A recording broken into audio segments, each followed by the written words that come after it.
എല്ലാ പ്രിയ സുഹൃത്തുക്കൾക്കും എംആർഎസ് ഇലക്ട്രോണിക്സിന്റെ പുതിയൊരു വീഡിയോയിലേക്ക് സ്വാഗതം. ഇന്ന് നമ്മൾ നോക്കാൻ പോകുന്നത് ഒരു വേൾപൂൾ വാഷിംഗ് മെഷീന്റെ PCB ആണ്. അപ്പോൾ ഇത് കൊണ്ടുതന്ന ടെക്നീഷ്യൻ പറഞ്ഞത് ആദ്യമൊക്കെ ഇത് ഇടയ്ക്കിടയ്ക്ക് ഓൺ ആകുമായിരുന്നു, അതിനുശേഷം പിന്നീട് അത് മുഴുവനായിട്ട് ഡെഡ് കണ്ടീഷനിലോട്ട് വന്ന് ഇപ്പോൾ ഇത് ഓൺ ആകുന്നില്ല എന്ന് പറഞ്ഞിട്ടാണ് ഇത് കൊണ്ടുവന്നിരിക്കുന്നത്.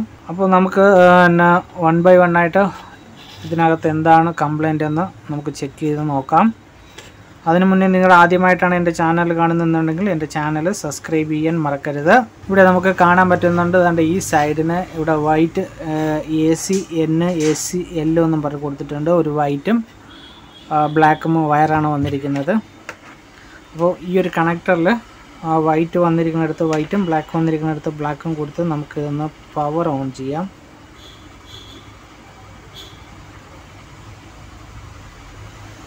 ഓക്കെ, ഇനിയിപ്പോൾ പവർ കൊടുത്തിട്ടുണ്ട്.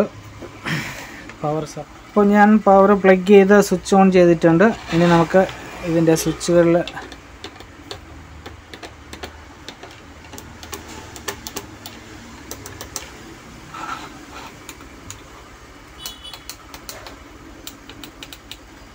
ഓക്കെ, ഇപ്പോൾ ഇത് പവർ ഓൺ ആവുന്നില്ല, ഒരു സ്വിച്ചിലും വർക്ക് ചെയ്യുന്നില്ല.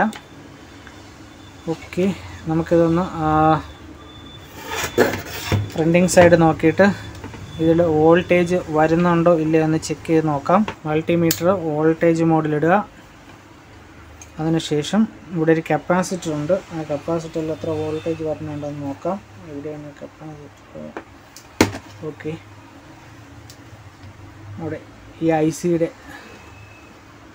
സിയുടെ ഈ ഒരു സൈഡിലായിട്ടാണ് ആ കപ്പാസിറ്റർ വരുന്നത്. ഇവിടെ നമുക്ക് 5 വോൾട്ട് വരുന്നുണ്ട്, അപ്പോൾ സപ്ലൈ വരുന്നുണ്ട്.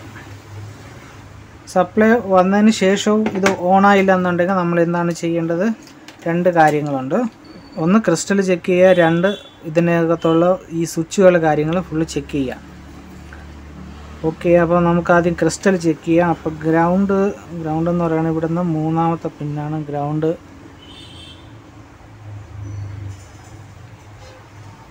അപ്പോൾ ക്രിസ്റ്റലിൻ്റെ ഒരു സൈഡിൽ 2.2 വോൾട്ടേജ് ഉണ്ട്, മറു സൈഡിൽ 2.2. ഓക്കെ, ക്രിസ്റ്റലിലുള്ള വോൾട്ടേജ് ഓക്കെയാണ്. ഇനി പവർ സ്വിച്ചിലോട്ടുള്ള വോൾട്ടേജ് ഓക്കെയാണ്.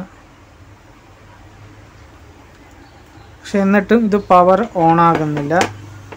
ഞാൻ ഈ മെയിൻ പവർ ഒന്ന് കട്ട് ചെയ്തിട്ടുണ്ട്. ഇനി നമുക്ക് 1 by 1 ആയിട്ട് ഓരോ സ്വിച്ചിൻ്റെയും കോണ്ടാക്റ്റ് ഒന്ന് ചെക്ക് ചെയ്ത് നോക്കാം. സ്വിച്ച് എല്ലാം നല്ലതാണോ, എന്തെങ്കിലും കംപ്ലൈൻറ്റ് ഉണ്ടോ എന്ന്. അതിനുവേണ്ടി മൾട്ടിമീറ്റർ ഞാനിപ്പോൾ ബീപ്പ് മോഡിലിടുകയാണ്. ബീപ്പ് മോഡിലിട്ടിട്ട് ഇതിൽ 2 പോയിന്റിൽ വെച്ചിട്ട് ഒന്ന് പ്രസ് ചെയ്ത് നോക്കാം. ഈ സ്വിച്ച് ഓക്കെയാണ്, ഈ സ്വിച്ച് ഓക്കെയാണ്, ഈ സ്വിച്ചും ഓക്കെയാണ്. ഈ സൈഡിൽ 3 സ്വിച്ചും കൂടെ ഉണ്ട്, ഇത് ഓക്കെ. ആ സ്വിച്ചും വർക്ക് ചെയ്യുന്നുണ്ട്.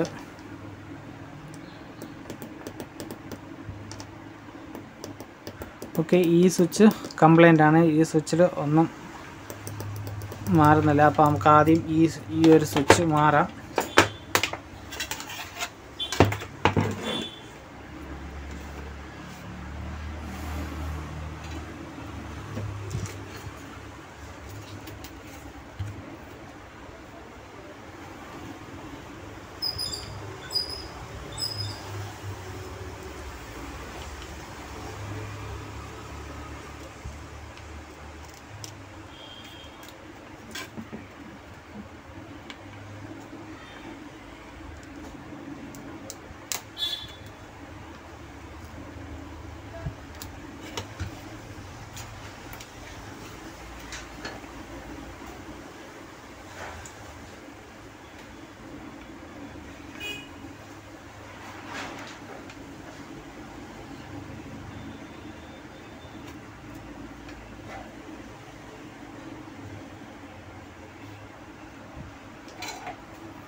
അപ്പോൾ ആ സ്വിച്ച് അഴിച്ചെടുത്ത് അവിടുത്തെ പാഡ് ക്ലിയർ ചെയ്തിട്ടുണ്ട്. ഞാൻ വേറെ ഒരു പുതിയ സ്വിച്ച് എടുത്തിട്ടുണ്ട്. ഈ സ്വിച്ച് നമുക്കിവിടെ സെറ്റ് ചെയ്യാം.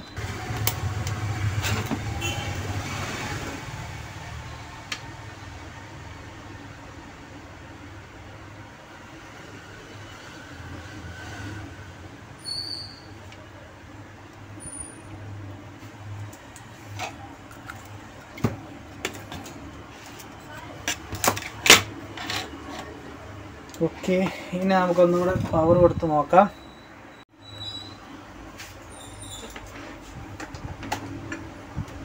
പവർ കൊടുത്തിട്ടുണ്ട്. ഓണായി. E3 എന്നുള്ള എറർ കാണിച്ചിട്ടുണ്ട്.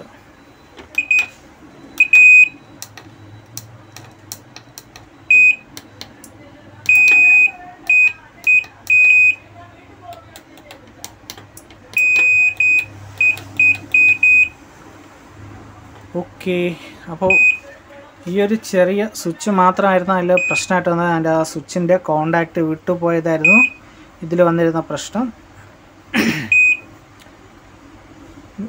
വേറെ കറക്റ്റായിട്ട് എല്ലാം ഓൺ ആവുന്നുണ്ട്, വർക്ക് ചെയ്യുന്നുണ്ട്. വേറെ പ്രശ്നങ്ങളൊന്നും ഉണ്ടായിരിക്കില്ല എന്ന് ഞാൻ വിചാരിക്കുന്നു. ഓക്കെ, അപ്പോൾ ഈ വീഡിയോയിൽ ഇനി കൂടുതലായിട്ടൊന്നും പറയാനില്ല. അപ്പോൾ നിങ്ങൾ ആദ്യമായിട്ടാണ് എൻ്റെ ചാനൽ കാണുന്നതെന്നുണ്ടെങ്കിൽ എൻ്റെ ചാനൽ സബ്സ്ക്രൈബ് ചെയ്യാൻ മറക്കരുത്.